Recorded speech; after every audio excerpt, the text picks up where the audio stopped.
welcome back to my YouTube channel. And if you're new on this channel, thank you for joining us. You already know what to do. Click on the subscribe button so that you'll be part of the gang. For you that don't know me, my name is Sanibonani Guys, and I'm a South African that is currently based in the UK.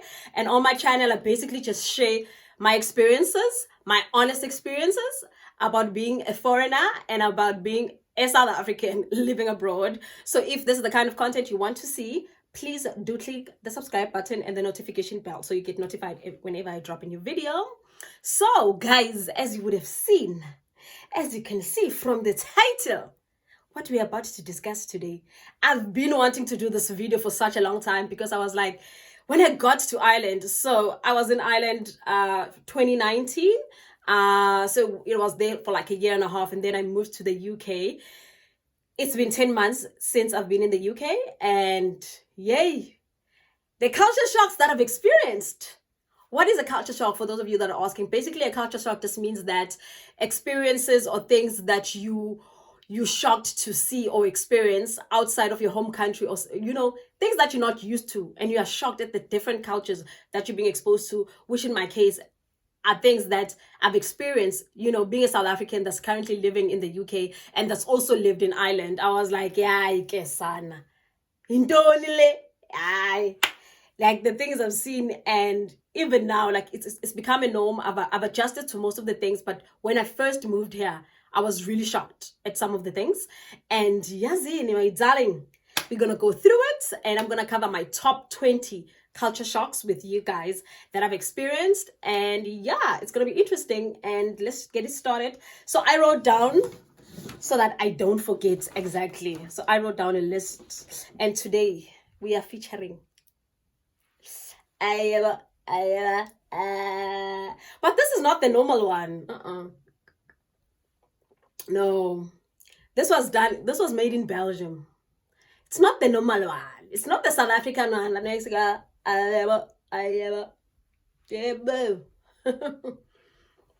anyway, let's get right into it.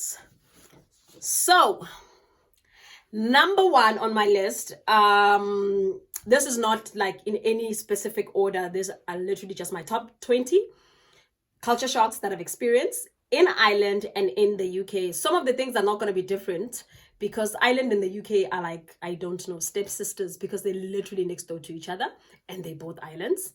So some of the things are not going to be very too different, but I will mention if this is specific to Ireland or if this is specific to the UK. Anyway, number one is the currency.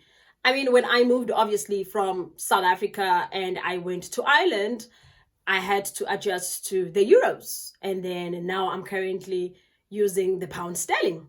So I think for me, some of the things that I had to adjust to was like the cost of living, and also converting, guys. When you first come here, like, isn't it you don't understand? Like, I understand euro, imalini, pound, imalini. So I used to convert a lot and be like, hey, how much is this? How much am I spending? How much is this worth? And stuff like that. So that's definitely something. It's really not a culture shock, but it was new and it was different to what I was used to, which was the South African rand. So it had to be something that I got used to. And yeah, but also, like, I feel like a euro goes a long way. Like, even like a pound goes a long way, which is something still today I don't quite understand. How is it everything? Like, guys, you can literally find everything for €1. You can find anything for a pound. There's even stores, I think it's called the Euro Giant, and also the Pound Land, where everything in the store is like £1 or £1.50. It's either ufuna ucupha amazinyo or ufuna isinkwa. Like, there's no need and want. You want to sort of like understand what is the bottom line. I still haven't grasped that concept here, because everything is like £1.50, £2. Like, but anyway, that's something that I had to get used to and become accustomed to it. And then the second thing that is on my list is shared accommodation. Guys, shared accommodation is like a thing. And when I'm talking about shared accommodation, I don't mean like shared accommodation like sharing an apartment and stuff like that. Even in South Africa, there's some people that shares apartment and whatever. But here, there's people that we share houses. In a household, you'll find people sharing. So there'll be 5 bedrooms and everybody's literally paying rent for their bedroom, and you guys share like the common areas, so the kitchen, the bathroom, the living room, and things like that. And that for me was a shock, because that's not something in South Africa we're big on, especially if you're a professional like myself. You qualify to get a bond in South Africa, and it's easy to get a bond when you are a working professional in South Africa, and it's really not that expensive. When you want to get and apply for a bond, you literally get approved very quickly. So sharing of accommodation was something that I had to get used to and be like, hey, bro, this is go. And it's like, it's very normal. Like, even in Ireland, I was sharing. Even currently now, I'm sharing. I have a housemate, because the cost of living is too much, and you won't be able to survive if you don't want to share. Because most of the time people will get like studios, but the studio is so tiny, so sharing accommodation is like a thing, and people share with strangers, people you don't know. And that was something I was like, am I going to be sharing with people I don't know? And people post in different groups, and there's systems like Rightmove, and I think in Dublin they call it Daft.ie, where you go and people are like, yeah, I'm looking for a housemate, and they give you the specification and stuff like that. So yeah, I mean, sharing accommodation, that was literally something that I was like, okay, I guess, but everybody shares. So it's not even a thing, like everybody shares, unless obviously you have a house and whatever. But most people share, especially if they're not from here. We share also to save cost as well. So it's like a common thing. The other one that's going to follow that is the expensive rent.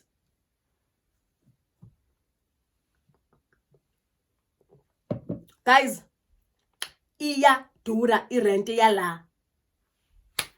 Especially if you're like in the main cities. So I lived in Dublin, which is like the main city in Ireland. And I also lived in London, which is the main city in the UK. Son, rent. Like you would probably, it took me a long time to actually find a right place that fits my budget, because I don't want to be paying too much rent. Like, rent, the first time I moved to Ireland, I was like, hey, why are we paying 20,000 for the rent? How is that even possible? That's before expenses. So you still have electricity, heating, what US, UK, kunama council tax, you. So expensive rent, like the rent is so expensive here. And yeah, it literally, you need to give yourself time, do your research, and make sure you look at various ways on how to pay less rent. Most people, what they do is basically move outside of the big cities, which is something that I've currently done.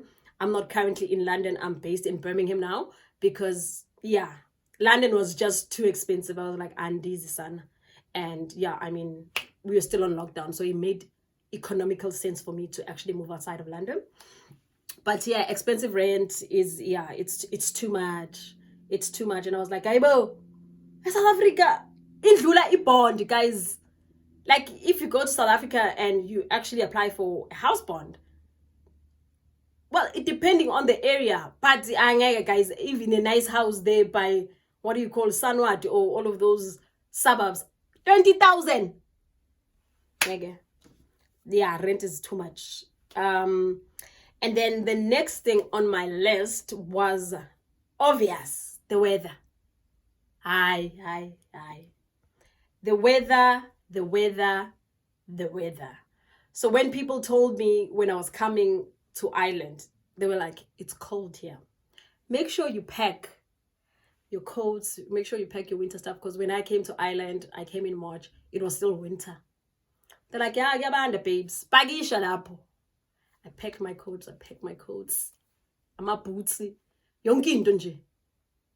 Hi guys, gabanda la. Even now in South Africa, it's currently winter, and we sort of like have like the European summer right now. So I see a lot of people complaining about the cold. I'm like, do those people know?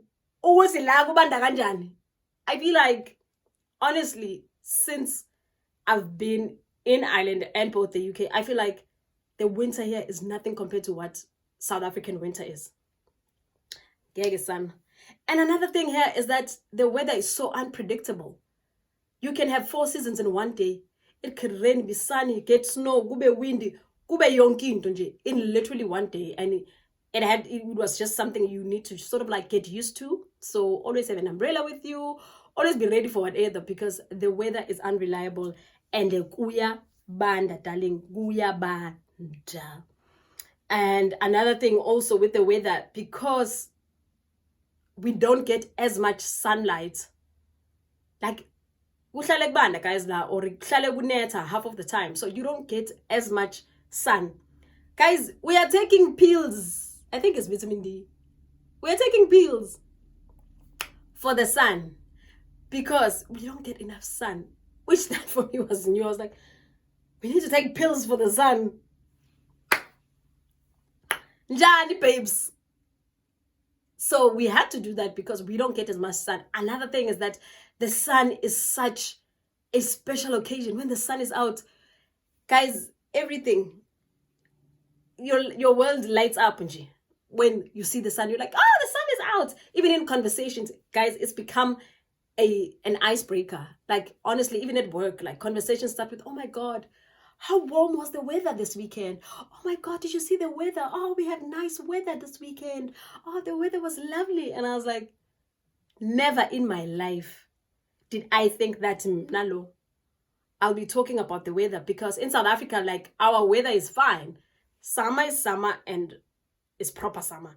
And winter is winter. And guys, like, our weather system in South Africa is well balanced. So when I came here, I had to adjust very quickly.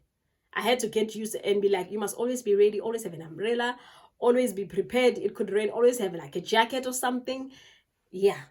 So the weather was also for me a big shock, because I knew it was cold. I just didn't know.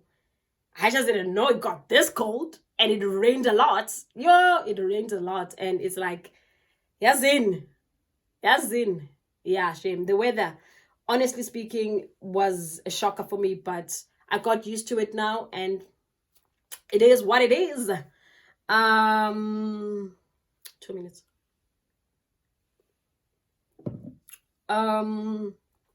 The next thing on my list is daylight saving. They call it daylight saving. So basically what daylight saving means is that, hey guys, I still need to research about this, ne? The clock changes. Don't ask me who changes the clock. Angmaz nam lemuntu otholithenda yokuchange the clock, but the clock changes in summer and the clock changes in winter. So basically in summer, all it means is that in summer, which currently now in the UK, we are in summer, the days are longer. And by the days being longer, it means the sun sets very late. Guys, kushayo 10 p.m. kusakhanya. And that for me was like, how is that sun still out, but it's like 10 p.m. Like that one blew me away. But also in winter, the sun sets very early, like 5 o'clock, it's already pitch black, dark. So in summer, it means that the days are longer. And then in winter, it means that the night is longer. And then the way I've sort of like made sense of it in my own way is that in summer, South Africa is 2 hours ahead. No, in summer, South Africa is 1 hour ahead. And in winter, South Africa is 2 hours ahead. But angmaz nam lemuntu ochenchiwashi, I am still yet to see who changes the clock. How is this clock changed? Because I don't know, but it automatically, even on your phone and stuff like that, automatically the clock changes. And that for me was like, because it was different. In South Africa, we don't have any clocks changing 2 hours backwards, 2 hours forward, 1 hour. 365 days a year. Same. So that was a shocker for me. I was like, what? What do you mean the clock is changing? Who's changing this clock? But that's something that I literally had to get used to. So yeah, that was also a shocker for me. because we don't have that in Africa. We don't have that. Yeah. And then the other one was that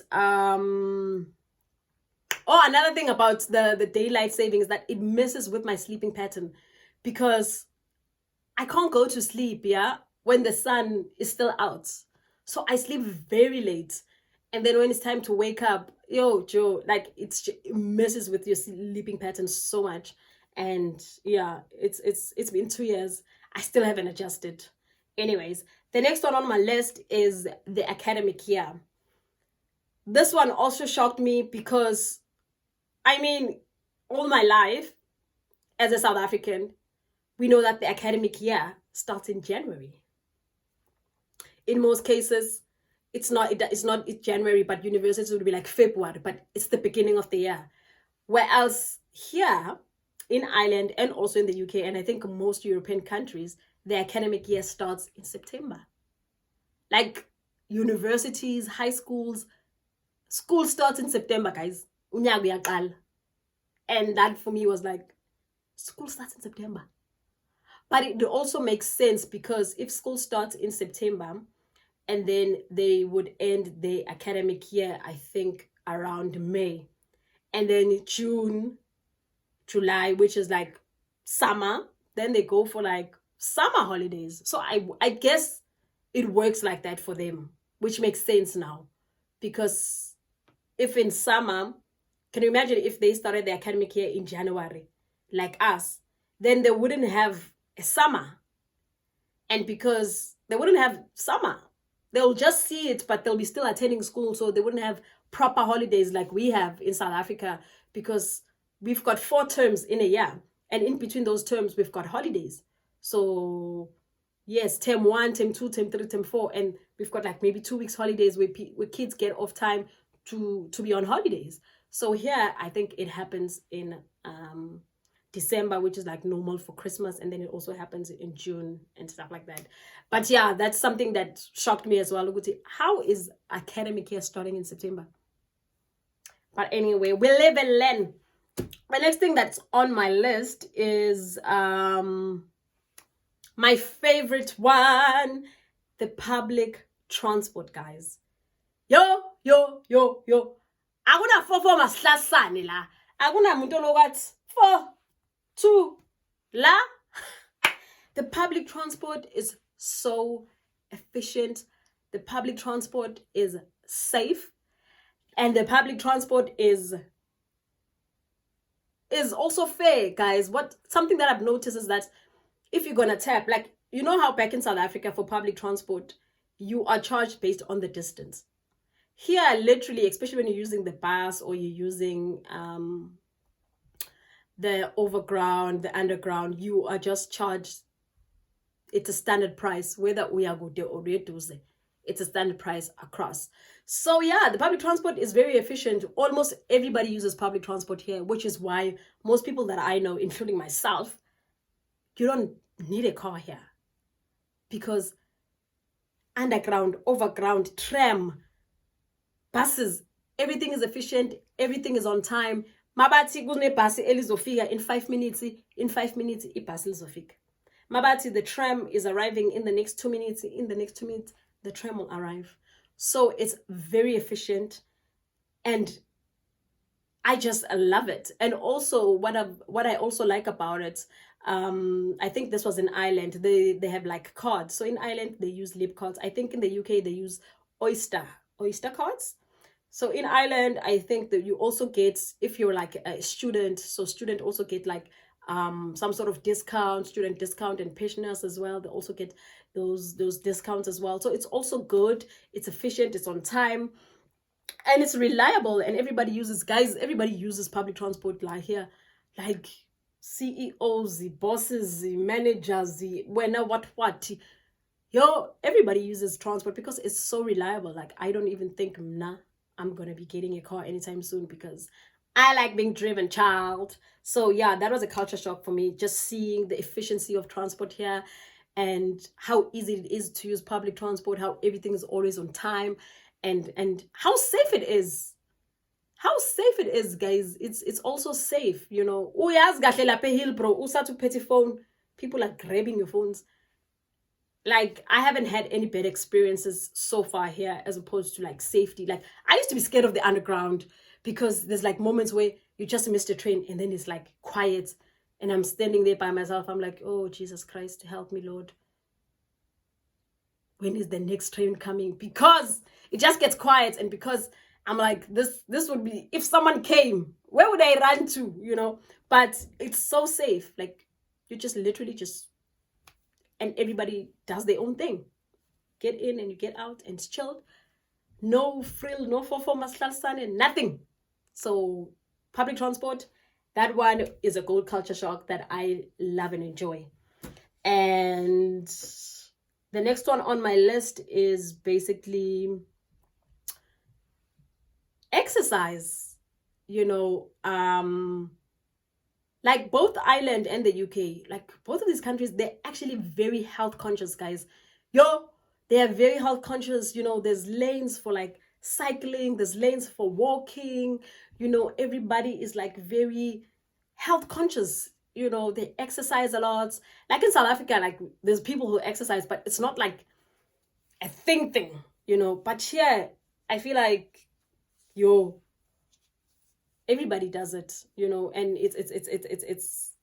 it's a culture for everybody to be walking. Like even in our organizations, like we had like things like marathon, walkathon, and stuff like that, where we just walk.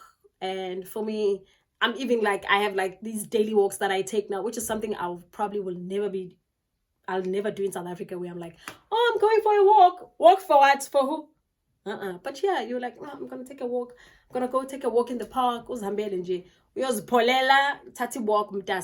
So that's something that I definitely like, is that they are very, very, very health conscious countries. And there's also these like bicycle stations that you will find.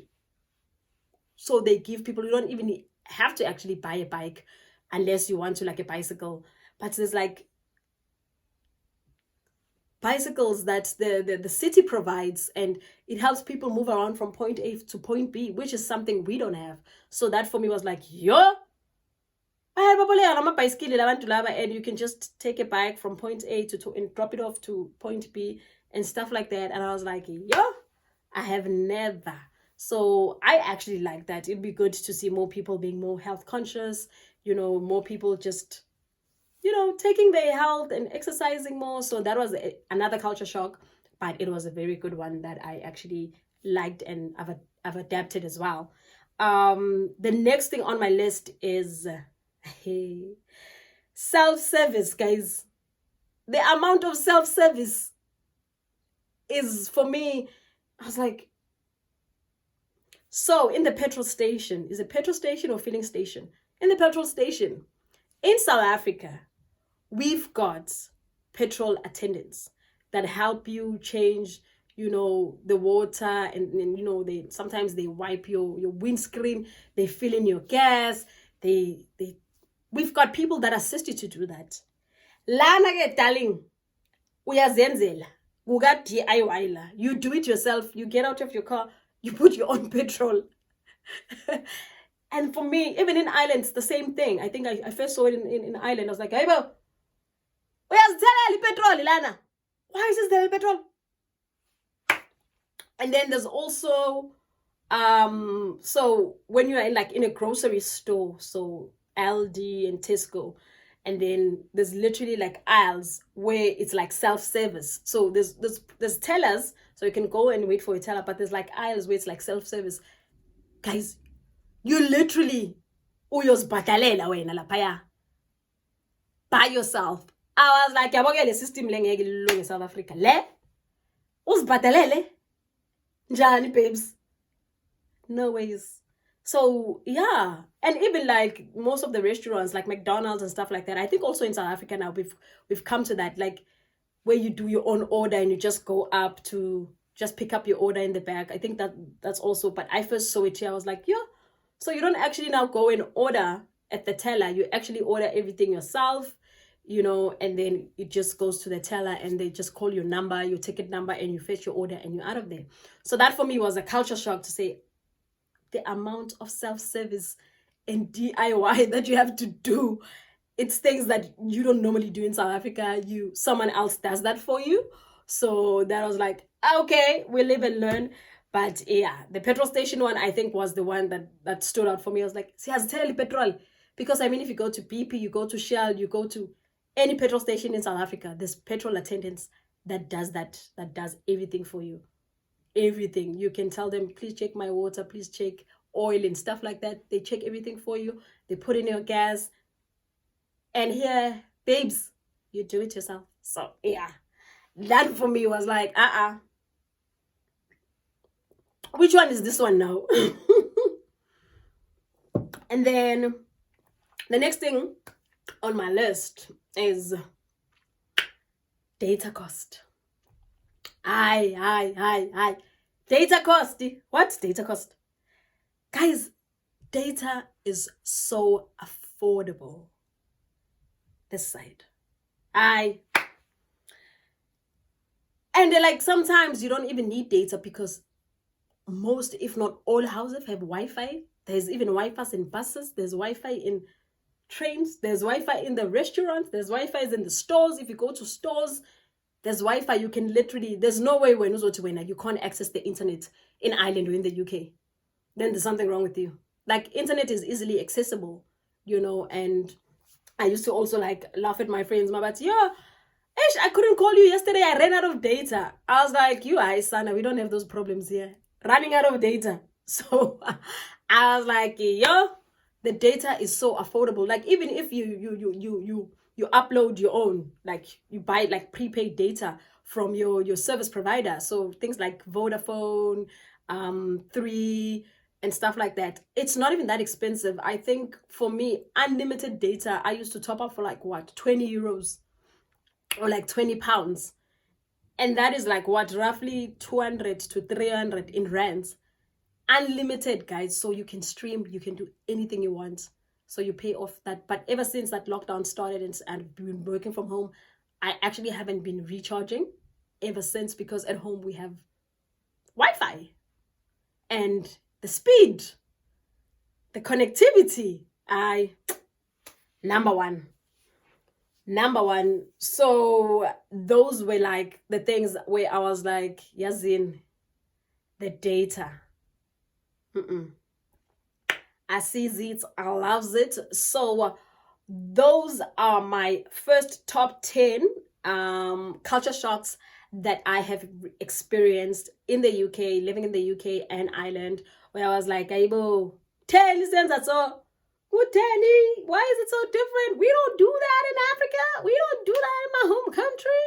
But, you get used to it, you adapt to it, and you do what the people do, and so far so good, and it's normal.